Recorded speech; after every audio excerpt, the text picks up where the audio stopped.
Good morning mga kapatid. Yan. So, nandito ako ngayon sa San Lorenzo. Yan. Kung pamilyar kayo sa lugar nito, alam niyo ito. Ito yung welter dito sa Santa Rosa. Yan. Papasok sa San Lorenzo at papuntang Pulo, Santa Cruz. Yan. So, shout out sa mga taga Santa Rosa, Laguna. At huwag na rin kalimutan i-share, pa-like at heart na rin. So, ayun, galing nga pala kami sa duty. Yan, kakatapos lang. So, pauwi na kami yan. So, kami pala ay magpapakomplex dahil magpapabunot yung girlfriend ko. Kasi payak na kanila sa sobrang sakit. Sana all. So, nagpabunot na pala siya. Papakita ko na lang sa pagkatapos nito.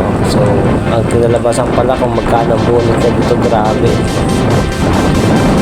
Sangipin, 1K. So, sa probinsya natin, sa Bicol, shoutout ka pa sa mga taga Bicol yun. So, ang sangipin pala sa Bicol, 150 or 200, ganun lang. So, magugulat ka talaga dito sa Laguna. So, 1K sangipin. So, ito pala pa, complex na kami. So, ito yung Monday Mason. Ano nga ba ang alaala mo na memories mo dito sa Monday Mason? So, ako maraming memories dito. So, nakapag-ilan apply na ako dito sa Monday. Siguro 3 times ako nakapag-apply dito. So, hindi talaga to para sa akin. Diba? At least sumubok. Diba? Alam naman masang sumubok eh. Kaya kung hindi para sa'yo, subok ka lang ulit. Wala naman masang sumubok eh. So, ayan na. Papunta na tayo sa complex. Ito pala yung yung main road. Ito yung Tagaytay Road. Yan. Kung galing kayong Tagaytay, palabas kayo pa biyaheng Bicol, yun. Pwede kayo dito dumaan. So, pa kaliwa nito, pa Santa Rosa, pa kanan, Pakabuyaw, Kalamba. Okay. Palabas ko na ng Laguna. Yan. Bicol na yan. Ito nga pala yung main road. Ito one way kasi ito guys. Ito. Dito kayo dadaan.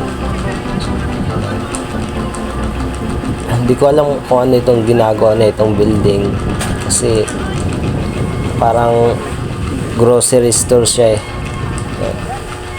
Siyempre sa New Star. Shoutout sa New Star yan. So, maganda. Maganda dito mamili sa New Star kasi andito na lahat, complete na siya. Saka di sa Super 8 yan, mga food products lang naman kailangan nyo, andyan na lahat.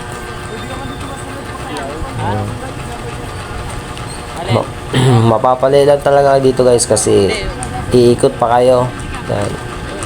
Yung iba di bus over. Kasi Minsan di bus over po. one way siya eh. Bawal siya dumiretso sa kabila. Maganda lang dito guys sa complex. Andito na lahat tulad ng Pure Gold yan, tapos Victory Mall at 167 ba ito? 167 yan. Magkakaharap na siya, hindi ka nalalayo. So, siguro maglalakad ka na lang ilang hakbang lang, andun ka na sa kabilang mall. Saka yung Target Mall yun. Tapos sa likod na lang meron ng Jollibee, may McDo na rin dito guys. Yan, andito na ang lahat. Kaya ano pang hanapin mo? Bakit ka pa lalayo? Dito ka na lang kasi andito na lahat.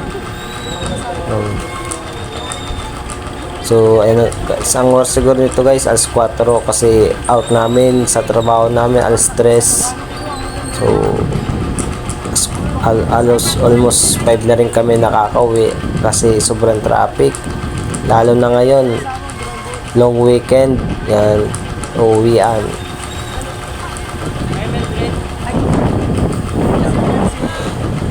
So ay na pala guys yan,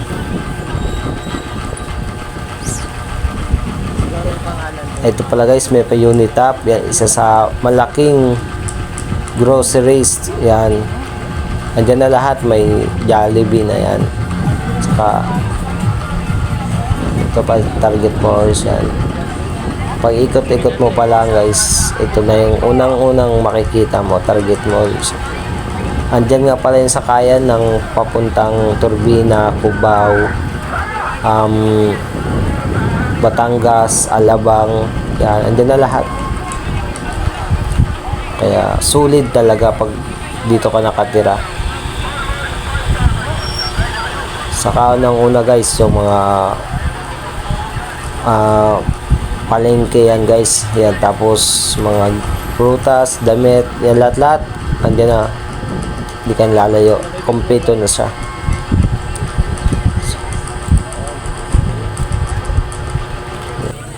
Dito nagtatapos guys yung aking videos, and thank you sa panonood, and God bless. Ingat palagi.